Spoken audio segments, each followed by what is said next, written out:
Hello everyone, बहुत बहुत स्वागत है आपका हमारे यूट्यूब चैनल हिंदी ऐप पर। तो कैसे आप सभी, मैं उम्मीद करती हूँ आप लोग ठीक होंगे और अपनी अपनी परीक्षाओं की तैयारी कर रहे होंगे। तो आज का टॉपिक है हम लोग का हिंदी के कुछ महत्वपूर्ण प्रश्न, जो कि यूपी टेट में बार बार पूछे गए प्रश्न है। ठीक है, तो स्टार्ट करते हैं।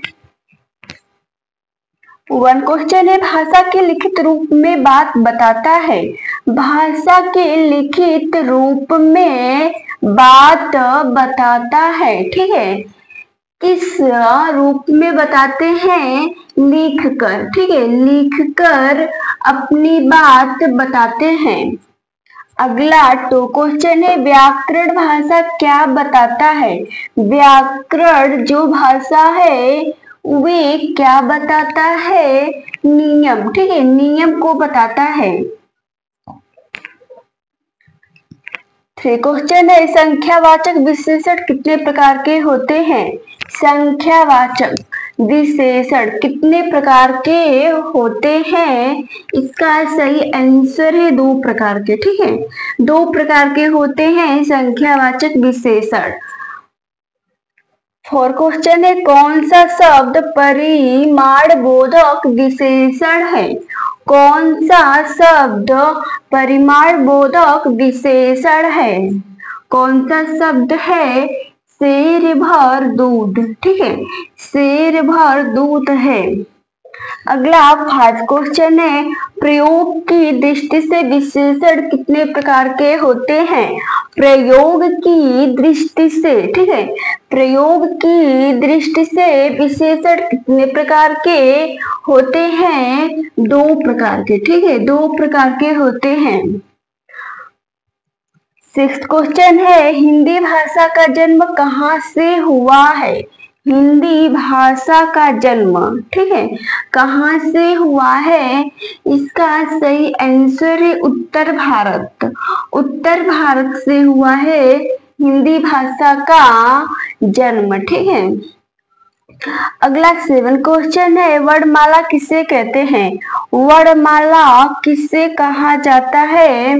इसका सही आंसर है वर्णों के व्यवस्थित समूह को। ठीक है, वर्णों के व्यवस्थित समूह को वर्णमाला कहा जाता है।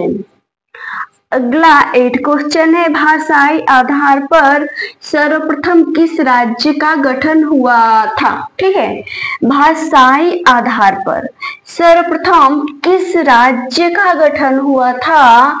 इसका सही आंसर है आंध्र प्रदेश। ठीक है, आंध्र प्रदेश राज्य का गठन हुआ था।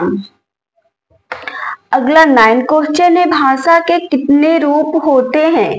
भाषा के कितने रूप होते हैं? इसका सही आंसर है 2 प्रकार के। ठीक है, कितने प्रकार के होते हैं? 2 प्रकार के होते हैं भाषा के रूप।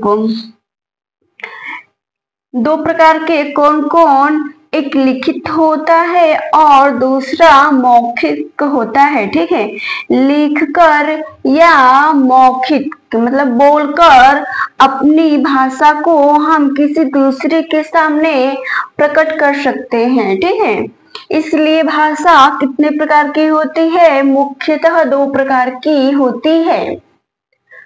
अगला 10 क्वेश्चन है, कौन सी भाषा इस देश की पुरानी भाषा है? कौन सी भाषा इस देश की पुरानी भाषा है? ठीक है, इस देश की मतलब भारत। ठीक है, भारत देश की कौन सी भाषा पुरानी है? संस्कृत। ठीक है, संस्कृत भाषा पुरानी है। अगला 11 क्वेश्चन है, कौन सा भाषा मध्य प्रदेश की प्रमुख भाषा है?